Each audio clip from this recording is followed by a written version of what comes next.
আসসালামু আলাইকুম গাইস, কেমন আছেন সবাই?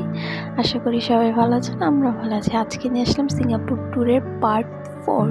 সো সেদিন সানডে ছিল আর আমরা নিয়ত করছি সকাল সকাল বেরিয়ে পড়বো, তাই সকাল সকাল বেরিয়ে নাস্তা করে নিলাম।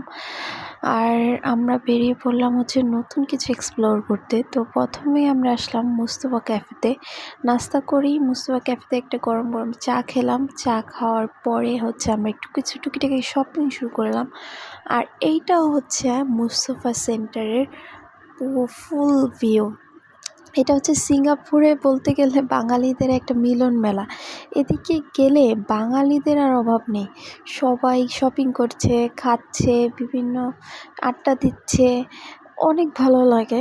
মনে হয় যে মনে হয় আমাদের দেশেই চলে আসছি। আর এই ডাব, ও মাই গড, যে মিষ্টি আর এত পানি। এরপর ভিতরে চলে গিয়ে সবার জন্য, নিজের জন্য টুকিটাকি শপিং করলাম। শপিং করা শেষে সেগুলো আমরা বাইরে রেখে ভাবলাম কোথাও অন্য জায়গায় যাওয়া যায়। তারপর চলে আসলাম চায়না টাউনে। মাশাআল্লাহ, ওই জায়গার ভিউগুলো এত সুন্দর। মানে এটা হচ্ছে ওভারব্রিজের মতন, এদিক দিয়ে চায়না টাউনে যেতে হয়। আর এইটার ভিউটা মনে হবে কোনো একটা অ্যাস্থেটিক প্লেসে চলে আসছি। এদিকে আমরা কিছু ছবি টবি তুলে আমরা ভেতরে যাচ্ছি, ভেতরে সব কিছু এক্সপ্লোর করতে। তো চায়না টাউনে গেলে এক ধরনের স্মেল পাওয়া যায় চাইনিজ আইটেমে। বিভিন্ন ধরনের খাবার, তারপর হচ্ছে চাইনিজ প্রোডাক্ট, দেন সব কিছুই চায়না টাউনে পাবো। তো আমরা এদিক দিয়েই ভেতরে যাচ্ছি। আর এদিকের মানে আর্কিটেক্টগুলো না একদম অন্যরকম। সবগুলোই মনে হচ্ছে মানে অনেক কালারফুল অ্যান্ড অনেক অ্যাস্থেটিক। এরপর চলে আসলাম আইস টি খেতে। অ্যান্ড এখান থেকে আমি হচ্ছে একটা মিল্ক টি নিলাম বাবল দিয়ে। এই তো এটাও অনেক মজা ছিল, অনেক গরমের মধ্যে ভালোই লাগছিল। এরপর জারিফকে নিয়ে চলে আসলাম হচ্ছে প্লে জোনে। ওর প্লে জোনে অনেক ইচ্ছা ছিল খেলার, দেন আমরা একটু সময় কাটাচ্ছিলাম। আর এদিক জারিফ খেলা করছিল, সবগুলো রাইড এসে চলবে, তার এই হয়নি তাও সে রাইডে চড়বে।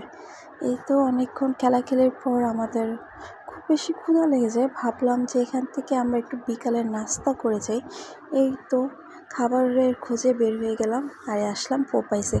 সিঙ্গাপুরে আসার পরে আমার চিকেন ফ্রাই অনেক খাওয়া হয়েছে, কিন্তু এর মধ্যে সবচেয়ে বেস্ট ছিল এই জায়গার খাবারটা। আমরা খাওয়া দাওয়া শেষে রাত্রের বেলা বের হয়ে গেলাম। আর মাশাআল্লাহ, সিঙ্গাপুর আসলেই লাইটের একটা শহর। এদিকে রাত্রের ভিউগুলো, ও মাই গড, মাশাআল্লাহ, এত সুন্দর বলার মতো না। এরপর চলে আসলাম বুগিস স্ট্রিট, দ্য ফেমাস বুগিস স্ট্রিট। সবাই মনে করে এই জায়গার মানে জিনিসগুলো অনেক চিপ প্রাইসে পাওয়া যায় সিঙ্গাপুরে। তো আজকে এটাই শেয়ার করব। এখানে এত সানডে ছিল, হলিডে, তাই এত পরিমাণের ভিড় ছিল, মানে হাঁটাই যাচ্ছিল না। তাই হয়তো এখানে বেশি ভিডিও ক্যাপচার করা হয়নি। এদিকে বিভিন্ন ধরনের সুভিনিয়র, দেন হচ্ছে ড্রেস, কি না আছে, ব্যাগস, অনেক কিছুই আছে। মনে করে সবাই অনেক চিপ, কিন্তু চিপ না। আপনি যদি একসাথে 3-4টা নেন তাহলে অনেক চিপ পাবেন। আমার দেখা ওইদিকে এবিসি নামের একটা শপ আছে, যে শপে আপনি $1 $2 করে অনেক ভালো ভালো প্রোডাক্টস পাবেন। আমিও এখান থেকে কিনেছি। তো এখানের ব্যাগসগুলো অনেক সুন্দর ছিল, কালেকশনগুলো, বাট এত চিপ ছিল না যতটা মানুষ মনে করে। সো শপিং করতে করতে অনেক টায়ার্ড ছিলাম। এদিকেই আমাদের ব্লগটা শেষ করতে হলো। Thank you for watching.